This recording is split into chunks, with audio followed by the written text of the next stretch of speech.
एक समय की बात है, बीजापुर नामक देश के सुल्तान इस्माइल आदिल शाह को यह डर सताने लगा था कि राजा कृष्णदेव उस पर हमला करके उसके देश को जीत सकते हैं। सुल्तान ने कई जगह से सुन रखा था कि राजा कृष्णदेव ने अपने साहस और वीरता से कई देशों को जीतकर अपने राज्य में मिला लिया है।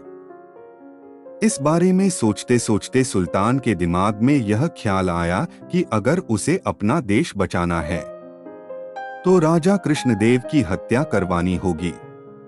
सुल्तान यह काम तेनालीराम के एक करीबी दोस्त कनकराजू को सौंपता है और उसे भारी इनाम देने का लालच भी देता है।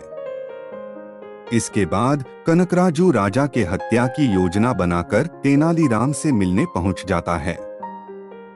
तेनालीराम लंबे समय बाद अपने दोस्त को देखकर खुश होता है और उसका अपने घर में अच्छे से स्वागत करता है। तेनालीराम अपने दोस्त कनकराजू की अच्छी तरह से सेवा करता है। कुछ दिनों के बाद जब तेनालीराम किसी काम से घर से बाहर जाता है तो कनकराजू राज कृष्णदेव के पास तेनालीराम के पास संदेश पहुंचाता है कि अगर आप इस वक्त मेरे घर आएंगे तो मैं आपको अनोखी चीज दिखाऊंगा। ये चीज ऐसी है जिसे आपने कभी नहीं देखा होगा। संदेश पढ़कर राजा तुरंत तेनालीराम के घर पहुंच जाते हैं। घर के अंदर जाते समय राज कृष्णदेव अपने साथ कोई हथियार नहीं लेकर जाते और सिपाहियों को भी बाहर ही रुकने का आदेश देते हैं।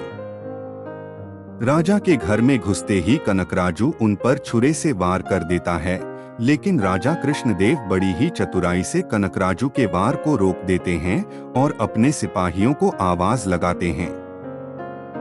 राजा की आवाज सुनते ही अंगरक्षक वहां पहुंच जाते हैं और कनकराजू को पकड़कर उसकी हत्या कर देते हैं।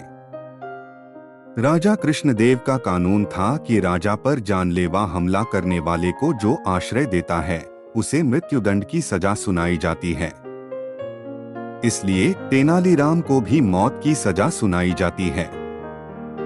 मृत्युदंड मिलने के बाद तेनालीराम राजा से माफी की गुहार लगाता है, लेकिन राजा कृष्णदेव कहते हैं, तेनालीराम, मैं तुम्हारे लिए राज्य के नियम नहीं बदल सकता।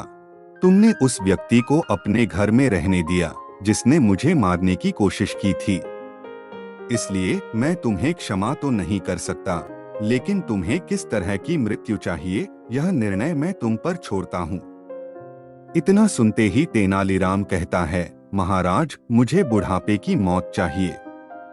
यह सुनकर सभी हैरान हो गए और राजा कृष्णदेव हंसते हुए कहते हैं, तेनालीराम, तुम अपनी समझदारी से फिर बच गए। कहानी से सीख, चाहे जितनी बड़ी मुश्किल की घड़ी हो, लेकिन अगर समझदारी से काम लिया जाए तो हर समस्या का हल निकल सकता है। तेनालीराम ने भी ऐसा ही किया। सामने मौत नजर आते हुए भी उसने दिमाग से काम लिया और अपनी जान बचाई।